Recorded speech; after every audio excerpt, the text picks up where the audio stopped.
You manage as a wrestler and you wrestle as a manager. When you're outside, you have to register and react like your man is.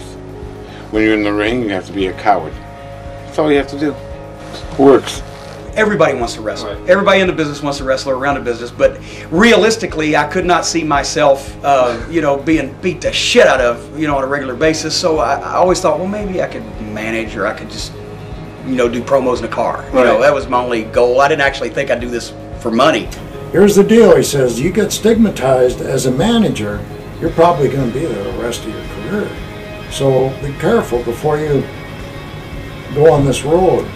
And I didn't even have to think about it. It was like it was like destiny happening in front of my eyes. I couldn't believe how many outfits I had on the money I was making back then. So, back then, I just wanted to be colorful every week, because I thought that the way to get to people's attention is to try to, not gaudy, but just to be enough colorful that you didn't look like the people in the audience. When I started in the business, you had to be someone who wanted to learn. You had to be humble.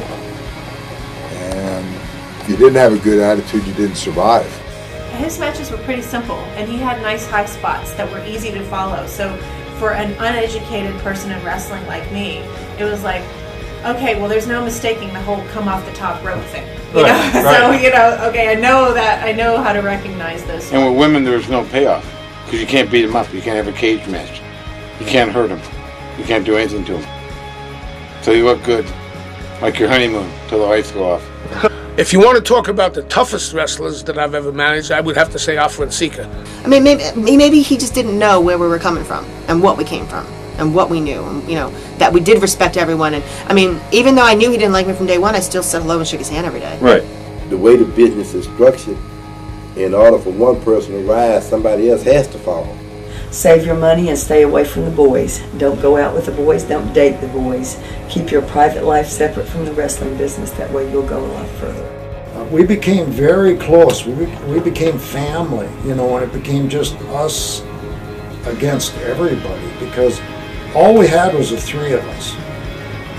My God, I think when the doctor delivered me, I was going, go, hit him, grab his arm, Yeah, I was born a fan. Born a fan, die a fan. I'm still a fan, just like you. A promoter wants to use somebody with big boobs and a nice butt, fine. When we use a guy bigger than me, shorter, taller, fine.